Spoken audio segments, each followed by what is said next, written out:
Funny, I'm getting cold. I just want to go to sleep, but I can already see the sun coming out. It all started a few months ago when my family decided to go on a family road trip on an Alaskan tour. My husband, Stephen, 32 years old, was taking my daughter, Lena, 15, and me, Carol, 32 years old, on a trip we would never forget. It started out fantastic as we took a cruise around the state, staring into the amazing lights and scenery. We were supposed to stay there for a few weeks. On our last week, we got off the ship and checked into a hotel as my husband wanted to see the city life. This is where things get blurry. The next thing I remember is we were in our car rental, and I was extremely tired. I couldn't move, could barely breathe, and the heater in the car wasn't helping my hot flashes. I tried calling out to Stephen, but he wouldn't answer, in the corner of my eye. I saw him focused solely on the road. I tried calling out to him again. Stephen, barely acknowledging me, he began shaking his head, tilting my head back. I could see my daughter sprawled across the back seats of the car, passed out. What? I'm sorry, but Missouri. Stephen pained out. I'm sorry it had to be this way. I'm meaning to know. And I can't foretell. What are you talking about? My entire body was numb, my lips barely moving. What was wrong with me? He began shaking his head faster as if another thought had come to him. You trapped us. Just Carol gets special. You restarten. Självhypotide identity for use complicators. That mean that these rutgams to Eucharist. Play my thing, sorry. This Rossers worry. Stephen, what's wrong? Oh, don't act like you care now. I wanted to bring you this man's care. I knew it. I had to do this. I feel like you were using him. Do Westreach? What? I was getting tired again, but I was curious to understand what he had done. I understood in my certain life. I can't do that with you two attached to my head. He sounded crazy. It was barely clicking in my head. Honey, what are you saying? Yeah, in this question, scenario, for basketball, yeah. This is you, okay. You and Lena ruined any possible amount of happiness I could have. So, obviously, yes, I have part for being careless, but hey, we are young and dumb and not pregnant at 17 years old. Well, could be worse. I wanted to put it up for adoption, start it new right then and there. That me, no. You want to keep her and I stayed out of pity, ignoring my feelings. Look what you've done. I've let fester far too long. It's my turn to be selfish. I like you. I'm not asking for permission. Sherm tax, Flairks. I showed I. He answered sarcastically. As you had a whole life planned for us as soon as we graduated high school. I still couldn't believe what was happening. I was barely processing my surroundings or what Stephen was going to do. Was he going to kill us? That wouldn't make sense. I've known this man nearly all my life, and not once has he shown signs of being deranged. When he didn't respond, I asked a different question. I couldn't believe I was asking this. But his reaction was not granting me any security. I wish I could, but I can't stomach it. It's just it. It wasn't all bad either. We have fun times, but a man can only fake it for so long. After that, I blacked out. He must have got their drinks while at the hotel. Since Lena was younger and smaller, she wouldn't fight against the drug more than I did. When I woke up, I was lying in a pile of snow in the middle of the woods and mountaintops. I looked to my right and saw Lena barely waking up as well, dotting her eyes with the corner of her fingers. Where are we? 'Cause where's Dad? I didn't know what to say. I wanted to pretend like everything Stephen and I spoke about in the car was a horrible, terrible, bad dream, but it was real. I wanted to cry, to sob my eyes out of anger, sadness, and frustration, but I had to remind myself that I had to stay strong for her, for us to survive. What are you talking about? For the next 10 minutes, I tried explaining to her what he had told me and what that meant for us. She couldn't believe it. My heart ached for her. She was only 15 years old, a freshman in high school, and now she was faced with the possibility of death because her father was crazy. Maybe this was all my fault. These thoughts plagued mine for a while. She began crying and didn't stop for about 20 minutes. I held her to me, letting her sob for the both of us. This can't be real. This can't be. Dad's coming back.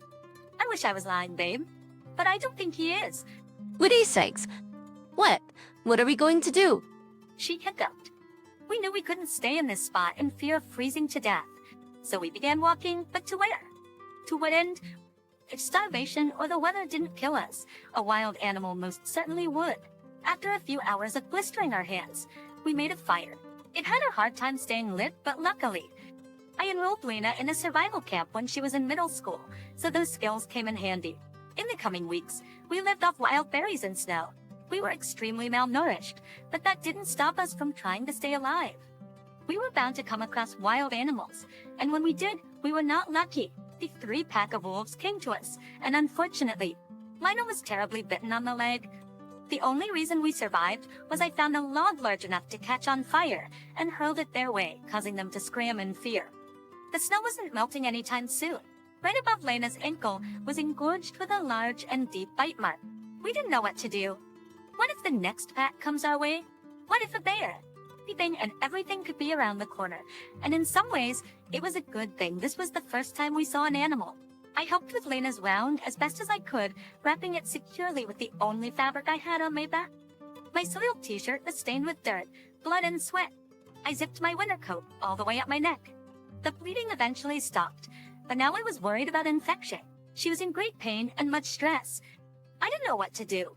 We began to hear howling in the distance, and she began to cry. "Mommy, I'm so scared," she said. She began calling me a mommies the second day we were in the woods, and I reveled in it. I finally had an idea. We were going to climb one of the trees so that no large animal could come our way. But considering we barely had food in our stomachs and we were down a leg for use, it was a complex process to get up the tree. For the next 30 minutes, we tortured our way up the trunk. She screamed in pain, and I tried my best to calm her so as not to attract attention. When we were high enough, I noted the pluses and the minuses of being up here. We could see much easier across the skyline. The reason we hadn't done this sooner was the lack of warmth. We had no fire and no nearby foods except a few handfuls of berries that were tucked into our pockets. We would have to come down eventually, but how? With Lena's injury. I couldn't comprehend how much time she had left if she were to die of infection or the weather conditions. She began to whine daily from the pain and the cold. I only allowed her to sleep when the sun was out, just in case the absence of it made her stay asleep and never awake again. I slept a few hours here and there, but never long enough to regenerate me. When I checked her wound, I noticed it turned a gangrenous-greenish color. I was growing increasingly worried. When she wasn't paying attention, I would cry softly. If she saw my weakness, she would very much give up entirely.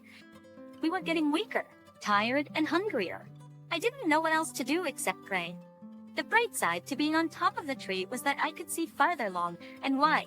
In the distance, I could swear I saw artificial light flickering. I could be imagining things, but that was a start. That night, I decided that I was going to have to venture out alone to get help. Don't accept people I gave to her. My thermos, underpants, and long socks strapped across her forearms and around her face. I went traveling to find more berries that I could gather. I then told her that if she grew thirsty, all she had to do was shake the tree branches above her, and snow would fall on her lap. I didn't know how long it would take, but I had to try. After giving a tearful goodbye to my daughter, I began my trek. I got a large stick and began burning markers into passing trees so that I could find my way back to her. What I saw on my excursion is hard to talk about. I saw and did things I am not proud of sharing. I'm just happy that most of the more dangerous animals were hibernating.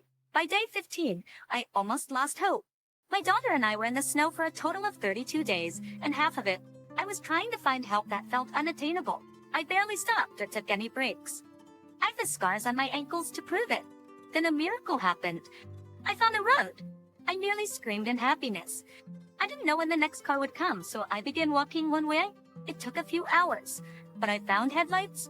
I cried in hysteria, barely able to form words. The couple helped me up as, at this point, I had collapsed on the floor. They sat me in their car and tried driving off, but I told them I also had a daughter in the woods and that we had to stay and call the police to get her. There was no time for questioning, as I honestly didn't even know if she was still alive.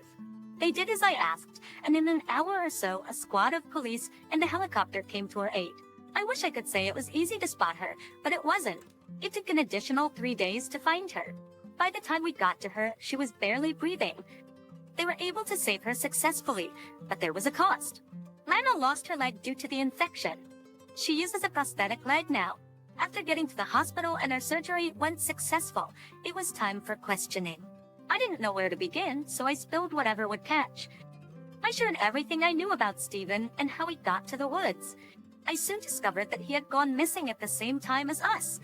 Allegedly, he never came home, so our entire family thought we were all dead. I couldn't believe it. He must be hiding and changed his name or something. It took months to find him, but when we did, I knew what I was going to do. He was no longer in America, nor was his name Steven. David lived in Australia, and he was getting married very soon to a beautiful young woman. After the legal team of America organized with Australia, we had a chance to get him. They had to be quick and quiet about it, as he could easily slip away again. While working on the case, I became close with the detective, Seth, on the scene. I had one favor to ask him. Let me be there. I don't know if that's possible. Please, I want to look into his eyes when I ruin the future he dreamt of, leaving his daughter and wife dead for a month in the snowy nights, and then running across the country to get married. He deserves humiliation. He sat there a second, staring at his cup of coffee before turning to his computer to type away. Lena and I began getting ready to travel once again. We hadn't ridden a plane since coming back home from Alaska. She was nervous to see her father face to face again. I didn't blame her, but she was the strongest teenager I've met yet. When we got to Australia, Seth informed me of the plan. The wedding was happening in the afternoon, and the police were going to surround the building. We would enter right before they would come in and arrest him. I am getting nervous now, but I couldn't show it with Lena by my side. We dressed in all black dresses, symbolizing the death of our family. When we got to venue, I squeezed my daughter's hand, giving her a smile of encouragement. I opened the door to the chapel. The people sitting looked behind them, eyes drawn in confusion. Steven and his bride were too preoccupied to look along with the marriage officiant. It appeared they were at the end of their ceremony and quite literally tying the knot. So I said hi to Steven. His smile dropped and he finally lit their way. His skin turned pale, Lena said, limping forward to show off her prosthetic. Did you miss us? A man from the crowd began to yell at us to get out, but at this point, it didn't matter. The police walked right past Lena and me and straight towards Steven. He was put under arrest. Steven was charged with double attempted murder in the first degree. He was going to serve life in prison with no possibility of parole. My daughter and I went to therapy throughout all this, and we actually met up with his almost wife-to-be. She was lovely. Seth and I began dating soon after, and I was happy as could be. What do you guys think of my story? What would you have done differently? Tell us down below in the comments. Righto, I'm a teacher. Ancestors. It's of foreign languages. If you had listened every time I opened my mouth, you would have known and you wouldn't have had this problem. Hello, I'm Audrey, a teacher responsible for not one, not two, but a whopping 15 sections, each brimming with around 40 students. Let me tell you about the day I have never been more thankful for my low-paying profession, because it saved my life. It all started when I was sitting in the living room grading my students' exams. I just finished eating and realized that Matthew still was talking to his mother on the phone. They've been on it ever since this morning, and their conversations were endless. At first, I smiled to myself, thinking it was sweet he was close to his mom. But as time went on, I noticed just how clingy he was with her. Hey babe, do you want to take a break from that call first and eat your lunch? Then, what was that? Yeah, no, wait later. I'm just attending to something right now. I sighed inwardly, feeling disappointed at my husband's actions. It wasn't the first time he had brushed off my attempt to connect with him. I knew his relationship with his mother was important, but sometimes it felt like I was competing for his attention. I often find myself holding back from sharing my thoughts and experiences with him, knowing that he wouldn't fully understand. I couldn't help but wonder why he was so focused on, that he is now unable to show genuine interest in my life. It felt like I was talking to a child that misses his mother too much, instead of a husband. As the weeks passed, I couldn't shake the feeling of being sidelined in Matthew's life. It seemed like his world revolved around his mother and his interest, leaving little room for me and our family. The strain on our relationship was becoming more and more evident, and I couldn't help but worry about its impact on our child. Instant viral. Like when I received an invitation from our child's school for an awards ceremony where they were going to be recognized for their academic achievements. Hey Matthew, the school is having an awards ceremony for a child. Our daughter's getting a medal for her hard work. Yeah, wow, that's great. I guess. I know. Ellie is very excited about it, and it would mean the world to her if we come and support her. It's going to be tomorrow at 6 p.m. at the Starlight Ballroom. Okay, noted. He glanced up briefly, but then his attention returned to his phone. I doubt he actually heard the details of the event, and I don't think he'll actually make an appearance. The day came, and I was right. He didn't come. I couldn't believe how he would miss such an important milestone in our child's life. I knew how much our child had been looking forward to having us there. I couldn't erase my memory of the look on Ellie's face as she cried when she realized her father was nowhere to be found. When her name was called to the stage, she proudly walked up to receive her award, but as she stood there looking out into the crowd, there was disappointment in her eyes. I wanted to hold her close after, but I knew I couldn't fill the void of her father's absence. Where's Dad? I want to show him my award. Why isn't he here? I honestly don't know, sweetheart. I told him all the details. Maybe he had some emergency to attend to. I'm sorry, honey. Ellie nodded and went silent. I could see the hurt in her eyes. I don't know what's the important thing that Matthew has been exerting all his time and energy for. Every time I see him, he's always on his phone, still talking to his mother about something I have no knowledge about. I let out a frustrated sigh as I fumbled around the darkness, searching for candles and matches. Matthew, did you remember to pay the electricity bill? I told you before how the due date for our bills was near, and they may cut it off if we didn't pay on time. Oh, right. I'll take care of it tomorrow. Just be quiet, because my mother's on the phone. I rolled my eyes at Matthew's habit of neglecting responsibilities, no matter how many times I remind him. This is becoming a major source of frustration for me. The following day, as I prepared to take a shower, I turned on the water only to find out that there was none. Matthew, did you forget the water bill too? How many times do I have to remind you about our bill's due dates? We've discussed this behavior of yours too many times. When will you listen? Oh, oops. My bad. Totally my fault. Matthew's lack of concern was unbelievable. How could he be so careless about such basic responsibilities? It was like he lived in his own little world, oblivious to the consequences of his actions on our daily lives. If you think his irresponsibility ended there, you're wrong. Oh, how I wished it ended there. But then, one afternoon, as I returned home from work, I noticed an eerie silence in the house. Our fish tank, which usually provided a calming background noise, was oddly quiet. My heart sank as I approached the tank and saw our beloved pet fish floating lifelessly on the surface. No. Matthew, I told you to feed the fish before we left the house. Oh, I forgot. Did you remind me? I told you remind me. Our poor fish had paid the price for his negligence once again. It may seem like a small thing for some, but it was another example of his inattentiveness and absent-mindedness that took away his ability to take responsibility and take care of the things and people that mattered to us. He's always just looking at us with nonchalant eyes, as if we were the least of his priority and we were at the bottom of his list of concerns. No matter how much this attitude and behavior of my husband hurt me, I can't help but be thankful for it. As it turns out, it became the key to saving my life. One evening, as I was finishing up some work at home, Matthew approached me with a serious expression on his face. He finally paid attention to me without me having to initiate it. A rare occurrence, truly. The sudden change was definitely new, so I gave him my full attention. Hey, Audrey. My mother is coming over tomorrow to talk to you about something important. I raised an eyebrow, curious about what this could be about. Is this finally the time he's going to let me in on what his mother and he have been talking about? Is he finally sharing the details of their lengthy conversations that I felt so out of place of? Just remember, try your hardest to listen to what she says, okay? And do as she says. She loathes disrespect, and she can be extremely scary when she's upset. Trust me. I've seen that side of her, and let me tell you, it's not pretty. That's a bit weird. Matthew, I don't understand why I need to listen to everything she says. I am an adult, not a child. I have my own mind and opinions.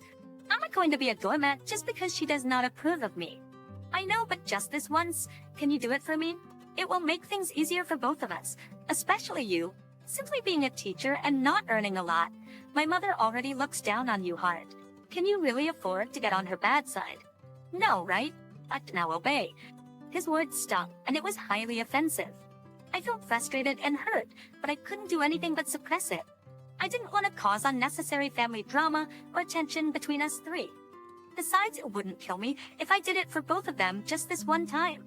Reluctantly, I agreed, but deep down, I couldn't shake the feeling that something wasn't right. Why do I have to appease his mother and silence my own feelings and values? The next day, as Clara arrived, I greeted her politely and tried to be as accommodating as possible. She had a stern expression, and I could feel her scrutinizing me as we talked. She began talking about various things, from family matters to her expectations of the future. As I listened, it was as if she was testing me to see if I was worthy of her son, but like she's already made up her mind about it. As we sat in the living room, I noticed Matthew heading to the kitchen to prepare some tea. I tried to cater to a typical mother-in-law's standard, which is a woman who's great in the kitchen and assists her husband with everything. So I thought of offering Matthew some help, but before I could stand, Claire sternly insisted that I remain seated. Oh, I was going to help Matthew with the tea. No need. Sit back down. He's a grown man. He doesn't need any petty help. It's just tea. After all, darling. It was odd, but I complied with her request, not wanting her to feel disrespected. When Matthew returned with the tea, they both began speaking in broken Spanish. I said Ravaninosu. I grew pale with fear, not because they were speaking a foreign language that I couldn't understand. I understand them perfectly, but because of what they said. Claire asked if Matthew already mixed it in the tea, and Matthew replied that he already did, and that he was sure it will poison me. This was so alarming and sent shivers down my spine. Is this why they've been on the phone 247 every day of the week? This was what they've been talking about, they've been planning about? I'm so disappointed in myself for not knowing better and letting this slide before. I took a deep breath, trying to steady my nerves. My mind raced with thoughts. I knew I had to be cautious and play along as if I understood nothing. It was as if my knowledge of Spanish had become my secret weapon, giving me an advantage in this dangerous situation. Every fiber of my being urged me to protect myself from their deceitful plot. Oh, I didn't know you guys can speak Spanish. Oh yeah, we can. Didn't I tell you that before? I must have. You should have been paying more attention to what I said to you. Letri. He's one to talk, and he never told me, by the way. Oh, be careful, lie. Anyway, my mother just asked if the tea tastes good, and I said, of course they are. Do you want to take a sip? Oh, actually. I'll have it later. I'm not in the mood for tea right now. What's the matter with you? Just drink it. It's not a big deal. We continued to talk. My mother-in-law and husband kept glancing at the tea, evidently growing more and more impatient with my refusal to drink the tea. Claire commanded Matthew to make me drink the tea. Hey, my mother's feeling disrespected. She thinks you're a bad wife for not drinking the tea I made. Go ahead. Claire said she'll make him drink the poison tea if I didn't drink it. Out of panic, that's when Matthew succumbed to extreme measures. Honestly, with that threat, I can't blame how he reacted. Matthew took a cup of tea and brought it nearer to my face. He used his other hand to pry my closed mouth so I'd ingest the drink. I smacked the tea away, the cup breaking into fragments on the floor. Hey, hablo español. I showed it that I speak Spanish. Ana Claire and Matthew froze, their faces turning pale as the reality of their mistakes dawned on them. I'm a teacher. That's Patsy. Into foreign languages. If you had listened every time I opened my mouth, you would have known and you wouldn't have had this problem. Claire and Matthew exchanged guilty glances, realizing the severity of their actions. I had outsmarted them, using my profession to turn the tables on their dangerous plan. They had underestimated me, assuming I was oblivious to their schemes. But now their secret was out in the open. What? You must have misunderstood. Our accents were terrible. We didn't do anything. Like here, I'll prove it to you. Matthew has always been terrible under pressure. So desperate to prove their innocence, he absent-mindedly poured poisoned tea into his cup and drank it. Matthew, what are you doing? Reaches. That's poisoned. Clay smacked the cup away from his mouth, but she was too late since the cup is now empty. See, by the way, you both would fail if you were in my class. Next time you plan to poison someone, don't rely on Google Translate for your little schemes. Your Spanish was terrible. Like that. I walked away, leaving Claire and Matthew to confront the consequences of their actions. I knew that I had to protect myself and put an end to their toxic behavior. From that moment on, I prioritized my own well-being and stood up against anyone who tried to take advantage of me. I found my voice as I used a different language, and I wouldn't let anyone silence it again. As the days passed, Matthew's health deteriorated rapidly, and he was rushed to the hospital after experiencing severe symptoms from ingesting the poisoned tea. That's still in the hospital. Claire was beside her son, filled with guilt and worry about how their plan backfired. Matthew eventually recovered from the ordeal, but our relationship was irreparably damaged. I couldn't forgive him for what he had done, and I knew it was time to let go and move on. The divorce was a painful process, but I made sure I got full custody of our daughter. Regrets out to you. We emerged from it stronger than ever. Lost interest in my career, an assumption that I was just a teacher. I never thought I'd feel grateful for Matthew's disinterest in my career, an assumption that I was just a teacher. My identity as a foreign language teacher had saved me from being completely blindsided by their evil plans. Cheers to a life free from poison, and may I never have to drink from that cup again. That's just excuses. Don't be deceived by those. She's really dumb. She didn't even finish college. Really? She's dumb? Well, she wasn't when she was working with me to build the school. Wait, what are you talking about? She's worked with you before. Why did I never hear about this? She's technically a co-founder of the school. Hi there, I'm Lisa, Anthony's ex-wife. Let me tell you about the time when my husband still got schooled, even though between us two, he was the only one who got to finish schooling. You see, when he was still my husband, Anthony had this hobby of making me doubt my intelligence. At first, it was subtle, with the remarks here and there that made me question myself. But over time, it became more evident as he consistently belittled my opinions and treated me like a child that couldn't make her own decision. It was exhausting, and I grew tired of feeling like I wasn't smart enough for him. It seemed like no matter what I did, I couldn't escape the feeling that I wasn't good enough in his eyes. As I sat down with a heavy heart, I recalled all the times Anthony made me doubt myself. It wasn't just one or two isolated incidents. There were countless moments when his words chipped away at my confidence. I remembered the time we were at a family gathering at Anthony's parents' house, discussing a recent news event. He simply rolled his eyes and chuckled as he dismissed my opinions as naive and uninformed. Oh, Lisa, you always have the most naive views on things. You should really educate yourself more before speaking and hope that one day you can actually contribute something valuable to the conversation. I tried to stand my ground. My views are based on my understanding of the situation. I may not have all the facts, but that doesn't mean my opinion is invalid. But Anthony's condescending tone and his family's nods of agreement made me feel like an outsider among them. Then there was also that time when we tackled some home repairs together. As I suggested a solution to fix a leaky faucet that's been making our water bill more expensive. Anthony smirked and shook his head. That's not how it's done. Lisa, let me handle this. I think this is too complicated for your brain. I felt a mix of frustration and anger bubbling inside me. I wasn't a home repair expert, but I know I am at least capable of learning and helping. I can't handle it.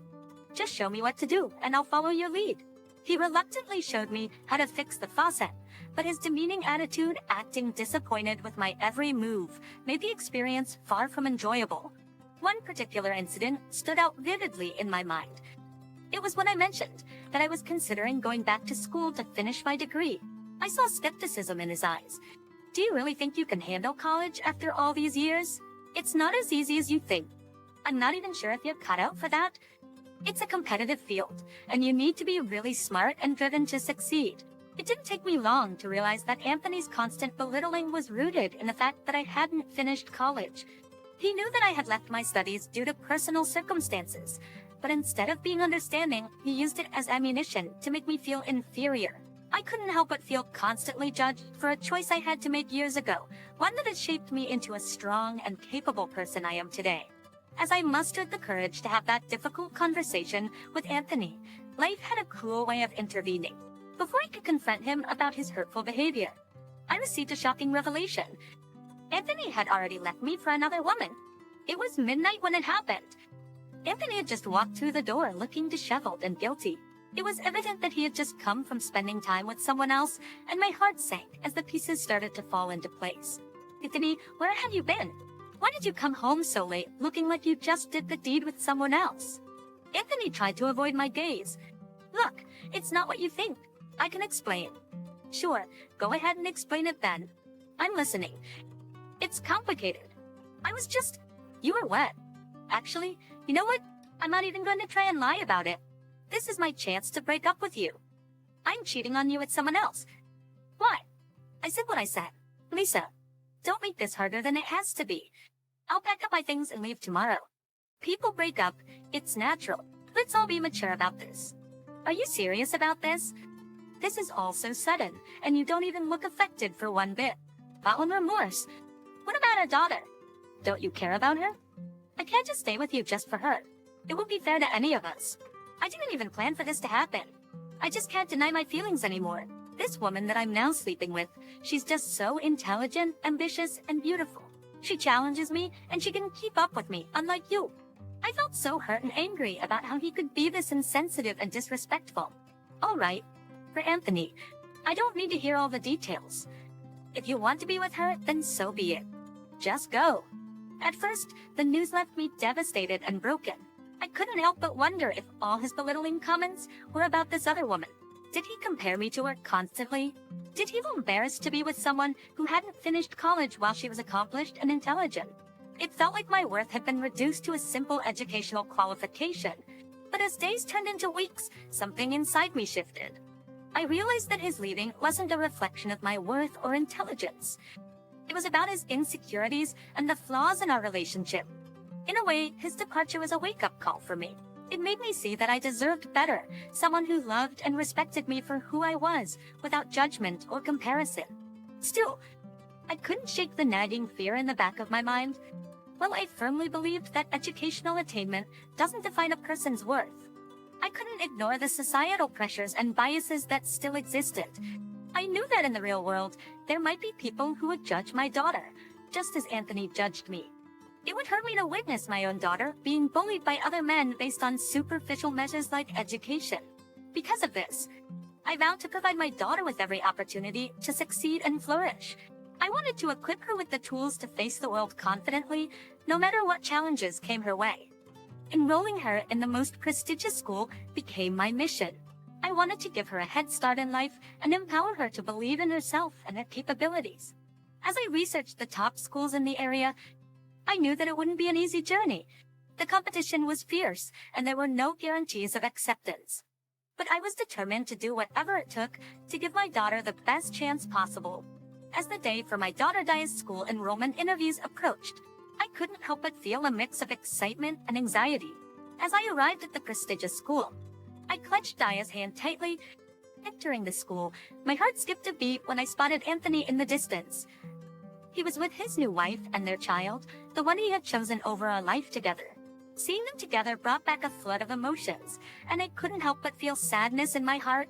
Anthony boldly approached us and acted like nothing ever happened between us. Oh hey! What are you doing here? Are you lost? Don't even bother to get an interview because you'll just be wasting your time. You wouldn't get in. This is for smart people, you know, and as per our last conversation, I think we've already established that you're not. Dia is a bright and capable young girl.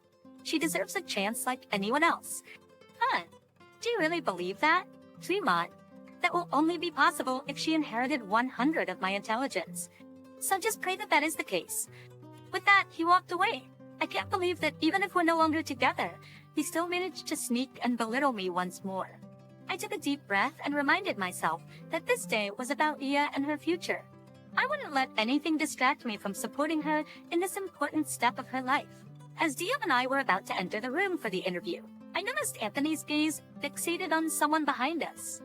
I turned to see a man heading in our direction, and as he drew closer, my heart skipped a beat. It was the dean of the school, a distinguished figure I knew well. Before I could even greet him, Anthony interrupted, stepping forward with a smug grin on his face, eager to make a show of belittling me once again. Ah, there you are. Are you the interviewer? I must say, be patient with them though. They can be a bit slow. I should know. I used to live with them. I felt my cheeks flush with embarrassment, anger at Anthony's remarks. I wanted to tell him to stop, but I held my tongue, not wanting to cause a scene in front of Daya. Excuse me? I can't even believe she had the nerve to actually step into this school. Yeah, I'm telling you. One time, she struggled to help Daya with her homework, and I bought her a jigsaw puzzle that took hours to finish. I can't even believe she had the nerve to actually step into this school. Opinion.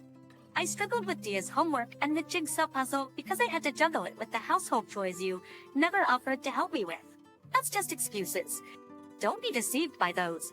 She's really dumb. She didn't even finish college. Really? She's dumb? Well, she wasn't when she was working with me to build this school. What? What are you talking about? She's worked with you before. Why did I never hear about this? Yeah, and that's why she had to stop college for a while. I'm eternally grateful for her dedication and intelligence. She's technically a co-founder of this school. Anthony's jaw practically dropped when he heard the revelation, unable to comprehend what he had just heard. It was as if a whole new side of me was disclosed, a side he had never known or bothered to explore. Is this your daughter? Yes. Done? Her name is Daya. Anthony's eyes widened, connecting the dots in disbelief. He had never known about my involvement with the school, and now he was standing in front of the dean, the father of the woman he had belittled and underestimated for years. He felt a surge of embarrassment and shame as he realized the gravity of his ignorance. You should be proud of your mother. Dia Mekpitsdale. She's a brilliant woman and played a significant role in making this school what it is today. As the real interviewer greeted the dean, Anthony's face turned pale with disbelief.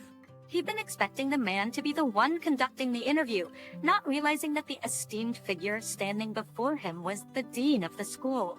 Good afternoon. Mr. Castillo, I apologize for the delay. No problem at all. Thank you for coming. Go ahead and proceed with the interviews. Wait, you're the dean? Yes, I am.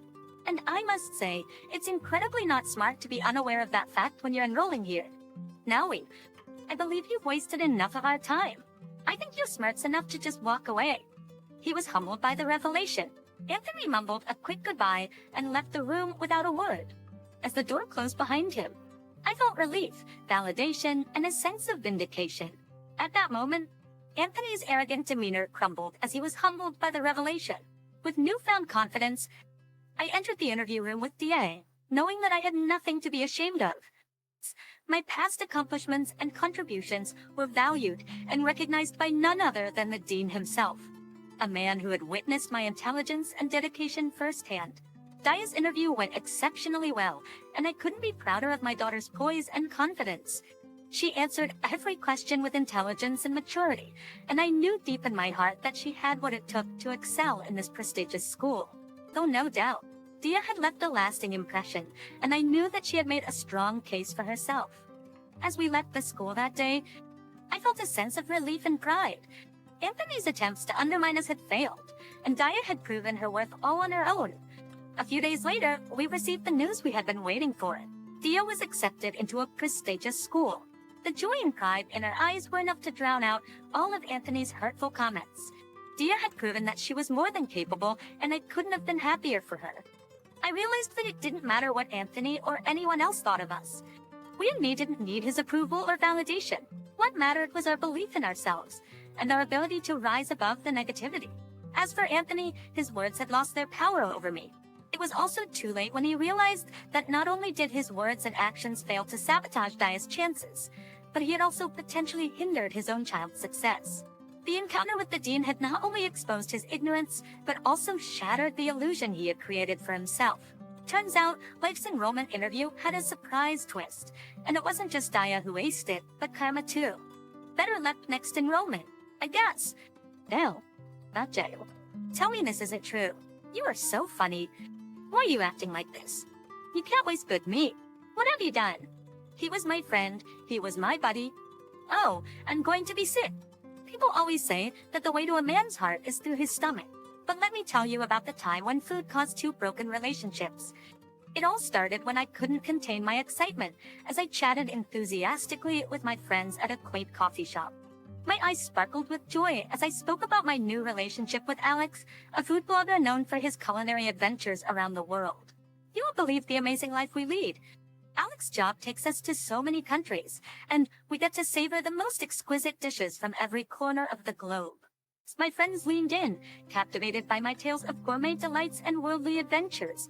They were amazed by how Alex's passion for food had become a full-fledged career that allowed us to travel and eat to our heart's content. As I shared more about our extraordinary life together, I couldn't help but mention Alex's charming little pet rabbit that had become a constant companion to Alex and me. You won't believe how adorable it is. Alex's pet rabbit, named Bun Bun, accompanies him on his adventures, and Bun Bun has quite a refined palate too. We often joke that the rabbit is like a food taster, sniffing out the best dishes wherever we go. Bun Bun rates the food they eat. That's so adorable. This Alex guy sounds like the perfect guy. He truly is. I'm so lucky. He's such a cutie little foodie. Oh, does Alex do all the cooking then? Always. He's the food expert, of course, but sometimes he's too tired to cook, so he needs something to eat quickly, so I do it for him. Isn't it pressurizing to cook for someone who knows so much about food? What if Alex becomes picky and doesn't like it? I would rather die than have my husband dislike my cooking. If he starts to gag or if he spits it out. Oh, we're over. Oh. Well, I never really saw it that way. I mean, sure, he has a sophisticated palate and can be quite particular about certain flavors, but I think he enjoys my cooking anyway. He never comments something bad about any dish I've prepared. Well, of course, he doesn't, you're his wife. He wouldn't say it to you directly. Aren't you curious what his true opinions are? That little question from my friend resonated with me. While I cherish the opportunity I get to cook for Alex, it did sometimes make me anxious. What if my flavors don't match his expectations? What if I disappointed him with a poorly executed dish and he's just keeping it all to himself? That would be so embarrassing. So, I rushed home to find out the truth. I came home that evening, just in time to make dinner. As I took a peek at the kitchen, I saw Alex always standing there, preparing the ingredients for the meal he was about to cook for us. Since my friend's question earlier still lingered in my mind, I stopped Alex from cooking. I'll cook for us tonight, honey. I was determined to prove my culinary skills to my husband, but he seemed reluctant to let me take charge of the kitchen. No, it's fine. I can do it. He's the expert after all. But this time, my ego says otherwise. I already said that I'll cook for us tonight. Please, please, let me handle it. I want you to taste something. No, we're not, because I had a long day, and I want to eat something tasty tonight. I was taken aback by his response. It felt like a punch to my confidence. What's that supposed to mean? Are you saying my cooking is not tasty? I mean, come on. Do you have to ask me that? A real chef never forgets to taste his own cooking. You should have known by now. I mean, come on. I was incredibly offended by his response.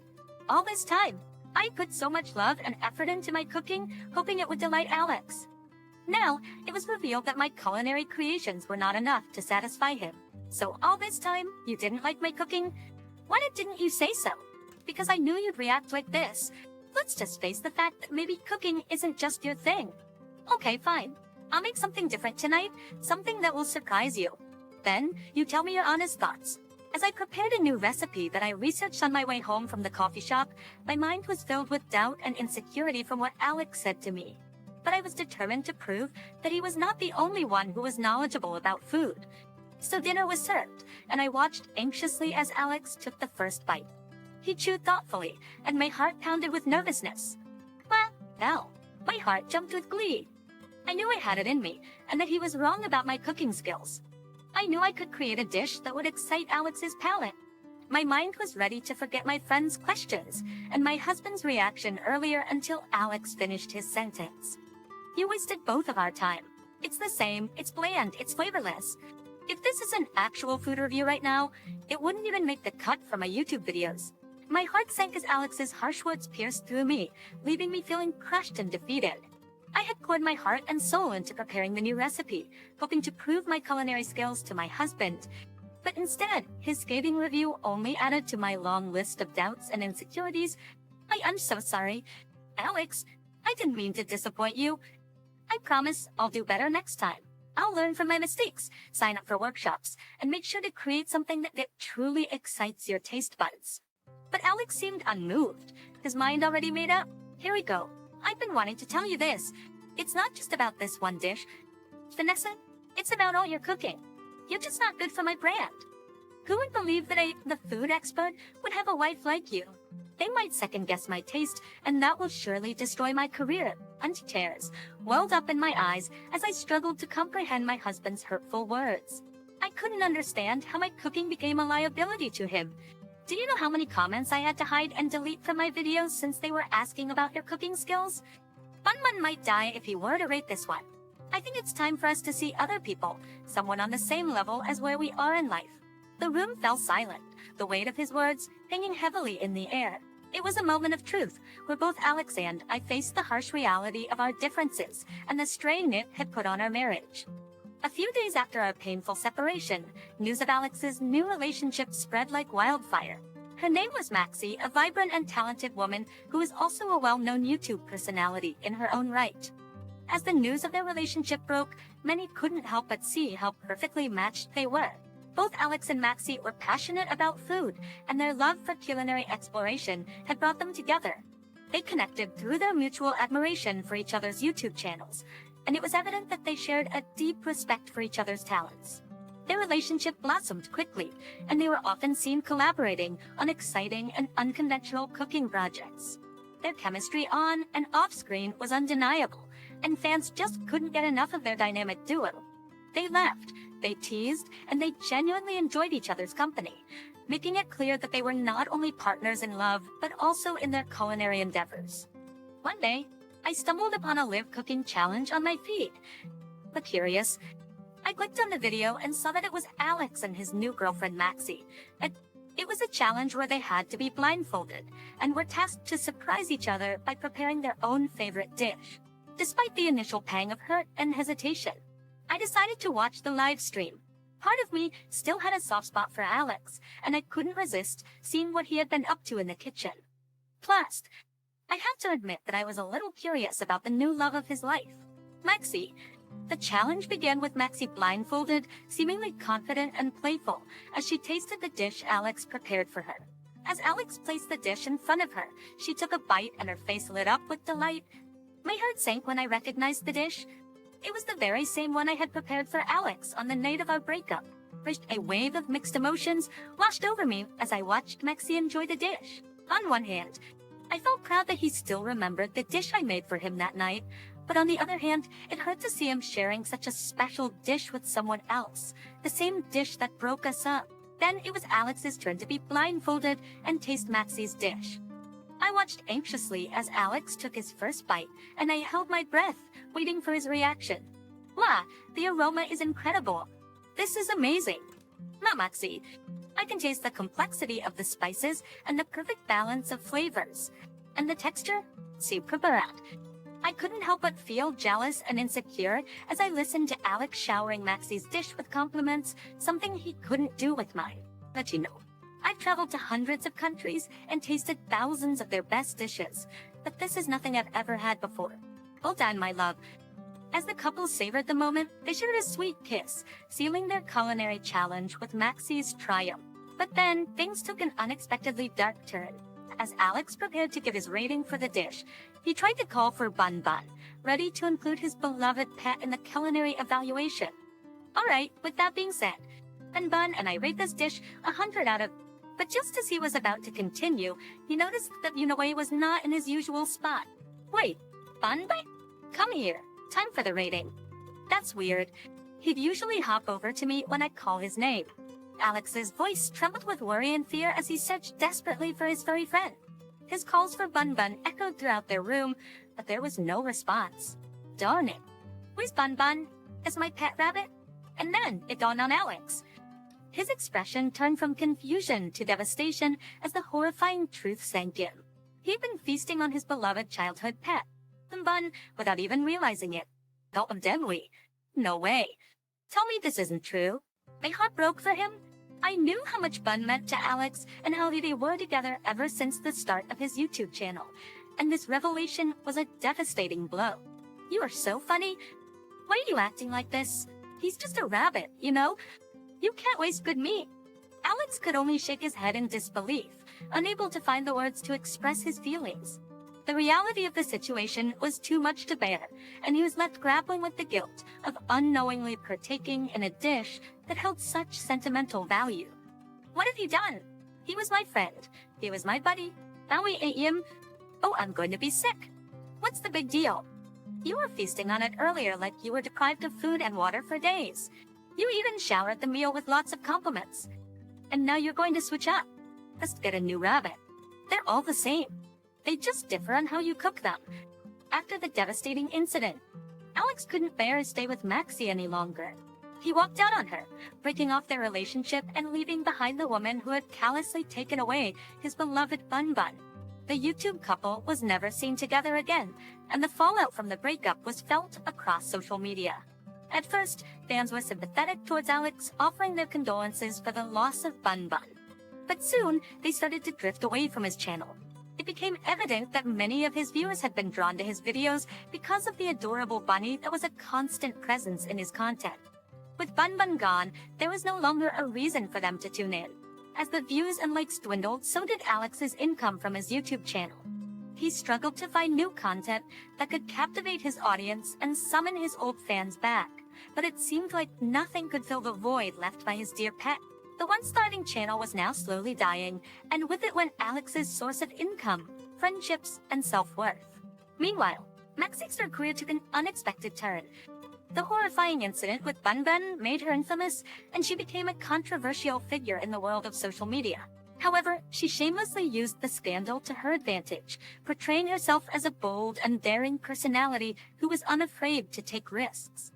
Her audacious actions, combined with her new fame, catapulted her into stardom, and her followers grew rapidly. To Alex's dismay, Maxie's channel flourished while his own channel withered away. It was a bitter blow for him that he decided to retire from his career.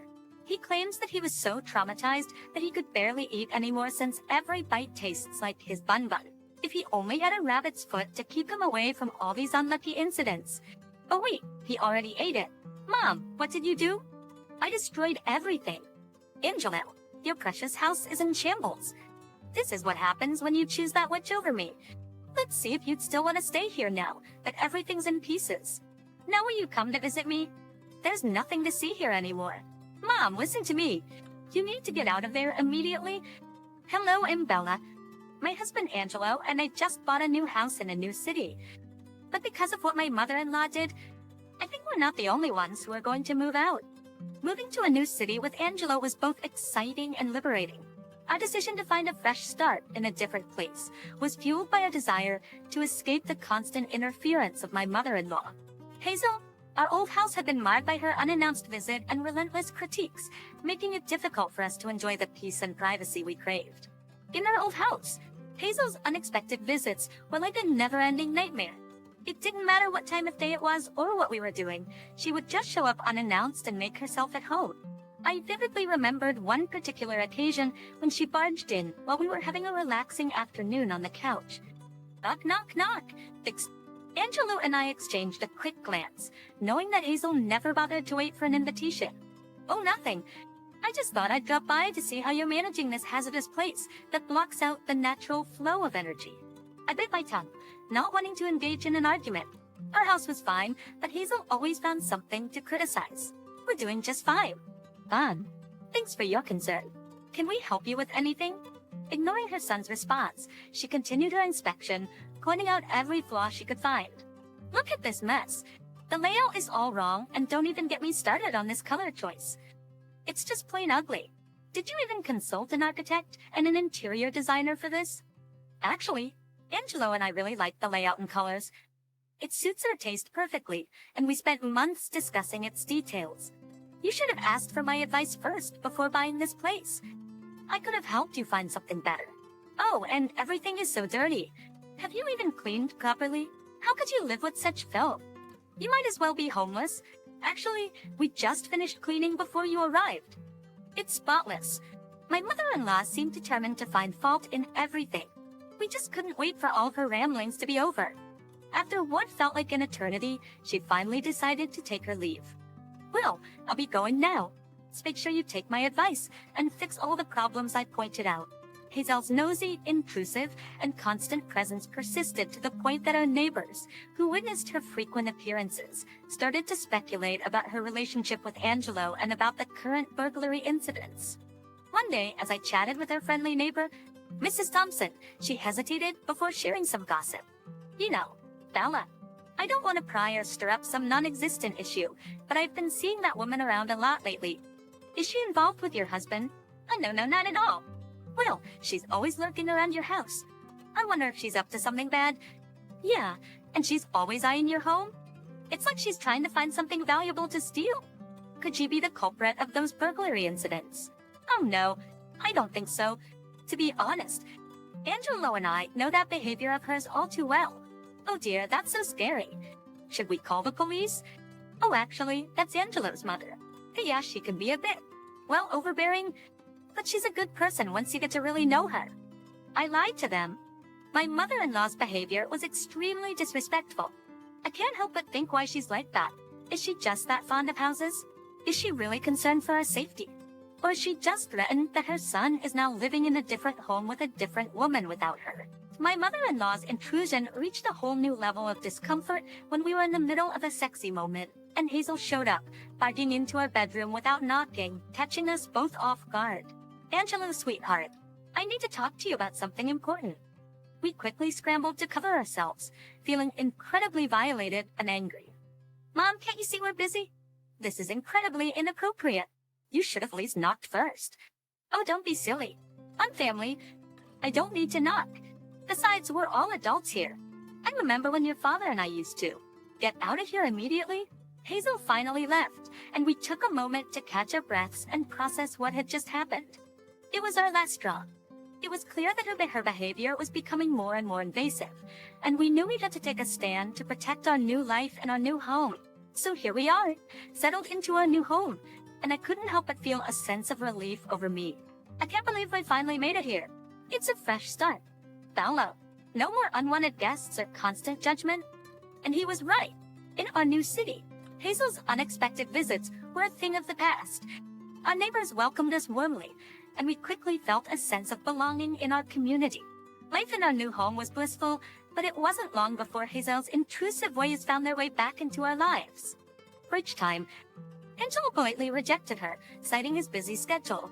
Hey, Angelo, I know you miss your sweet old mother. Kind. Awesome, mate. I appreciate the invitations, but Ballin and I are actually very busy right now with something important, and it is taking up a lot of our time. See, with one... You used to have plenty of time to visit me before, and you used to love our place. It's literally where you grow up. Come on. That's ancient memory, and I'm all grown up now. I should be focusing on Bella and our future together. Ballet? Is she behind all this? Is she not allowing you to visit me? Because I will be darned before anyone comes between me and my baby boy. No, Mom. No one's making me do anything. Bella is my family now, and I won't let you talk about her that way. We love each other, and we're building our own life together. At least come spend a couple of nights in your old room. You used to love spending time there when you were a little kid. It'd be just like old times. I can't keep living in the past. Bella and I have our own house now. So, you like Bella's house better than your own mother's house. Is that it? It's not about liking one house more than the other. I did Victor E meets the crown. I have to go. I need to attend to something important. Little did we know that the phone call and Angela's rejection of her invitation would push her into a jealous rage, beyond our wildest dreams. When the night came, Hazel's jealousy and anger reached a boiling point. Consumed by rage, she hatched a sinister plan to take revenge on Angelo for not visiting her house. Hazel quietly slipped out of her own home and made her way to our old house. Her heart pounded with a toxic mix of emotions, fueled by jealousy, resentment, and a desperate need for control. As she approached the front door, her trembling hand reached for the doorknob. It was locked, and just as she always does, she forced herself in by breaking it. The moment she stepped inside, a rush of emotions overwhelmed her. She saw everything she felt she had lost. Her son's affection and the life they used to share only fueled her destructive desires further. But with a sinister grin on her face, she continued to destroy everyone in sight. She couldn't help but unleash her pent-up emotions. Each blow was accompanied by cutting words that expressed her jealousy and bitterness. She angrily approached the TV. As with ruthless force, she smashed the screen with a baseball bat. She probably doesn't even know what Angelo's favorite TV show is. She's just a stranger in his life. As the dining table became her next target, she swept everything off with a furious sweep of her arm. The clattering of dishes echoed in the chaos, and she screamed. Can she even cook Angelo's favorite food as well as I do? I bet her meals are always burnt. She's probably starving my poor son. As with a swift kick to the bookshelf, sending books and trinkets tumbling to the floor, she scoffed. What use are these for? I bet she couldn't even read, and she never even bothers to learn about Angelo's interests or dreams. With each destructive act, she was driven by the belief that she was irreplaceable, that I could never compare to her in Angelo's heart. But in her blind rage, she failed to see the damage she was causing not only to that house but also to her relationship with her son. She should have seen that she was losing something far more precious than material possessions. Meanwhile, in our new house, Angelo and I sat in our cozy living room, enjoying a peaceful evening together. Angela's phone suddenly buzzed with a text notification from Hazel. It simply read emergency. I had skipped a beat as Angelo dialed her number, fearing the worst. It simply read emergency. Our heart skipped a beat as Angelo dialed her number, fearing the worst. Mom, what's going on? Is everything all right? Oh, Angelo, thank goodness you called. Rechu, you won't believe what just happened. She sounded frantic, and our worries only intensified. We're here now. Bashman, tell us, what's wrong? Are you okay? Oh, I'm doing good, all right. But your house isn't. I did it. Angelo, I couldn't take it anymore. I showed to you. Showed me what? Mom? What are you talking about? Our house. I showed you how it feels when you go away from me and disobey your mother's request. She continued to film her surroundings, showing that everything inside is now broken. At first, we were confused since we were literally in our house at that moment until the realization sank in. Mom, what did you do? I destroyed everything. Angelo, the precious house, is in shambles. This is what happens when you choose that witch over me? Let's see if you'd still want to stay here now that everything's in pieces. Now will you come to visit me? There's nothing to see here anymore. Our hearts sank as we realized the extent of her rage and jealousy. We looked at each other with concern, sensing the tension in the air. Mom, you need to stop this right now? This is not the way to handle your emotions. No, I won't stop. You need to see what you're doing to me, to us. I won't let that woman take you away from me. Mom, listen to me. You need to get out of there immediately. Oh, but I'm not done yet. There's still lots of areas I haven't trashed. Not that it wasn't trashed to begin with. That isn't our house anymore. We moved away a few months ago. We have a new home in a different city. WA, Wex? What do you mean? We sold that to the mayor's daughter a few months ago. She paid us good money that we were able to buy this house we're currently staying in. You're going to be in big trouble if you don't leave that house immediately. My bees tell me. Their security is uptight. But I thought you were still living here. We didn't tell you, because we didn't want to upset you further. You used to love spending time there when you were a little kid. It'll be just like old times. I know you wouldn't be able to accept it. Get out of there now. Hazel tried to fix some of the damage she had caused, but it was too late. The house was in shambles, and there was no salvaging it. She panicked and attempted to make a run for it, but the mayor's daughter had already been watching Hazel's destructive rampage. It's on her security cameras and had already called the police. As she tried to flee the scene, the sound of wailing police sirens pierced the air. Within moments, officers arrived at the scene, cornering her. Stop right there. I've been watching you on my CFTV all along. And you're such a pathetic burglar. You're not going anywhere. Hazel froze in her tracks, her heart pounding as the reality of her actions sunk in. The mayor's daughter stormed toward her, her face a mix of fury and disbelief. Do you have any idea what you've done? This is a criminal act. You will be held accountable for every single piece of damage you caused. I didn't mean to. I thought it was still my son's house. So you were actually planning to destroy your son's house. How is that any better? And you dare to call yourself a mother. You know, when Angelo sold me the house, he was so sweet and kind. Very unlike you. The police approached the two with urgency, surrounding Hazel as they took control of the situation. She was placed in handcuffs and led away, her head hanging in shame. Ma'am, you're under arrest for vandalism and destruction of property. You have the right to remain silent. As she was escorted into the police car and taken to the police station, she left behind a trail of destruction and broken relationships. The mayor's daughter wasted no time in pressing charges and ensuring that Hazel would be held accountable for her destructive behavior. She was made to pay for every single piece of damage, the cost of which was substantial.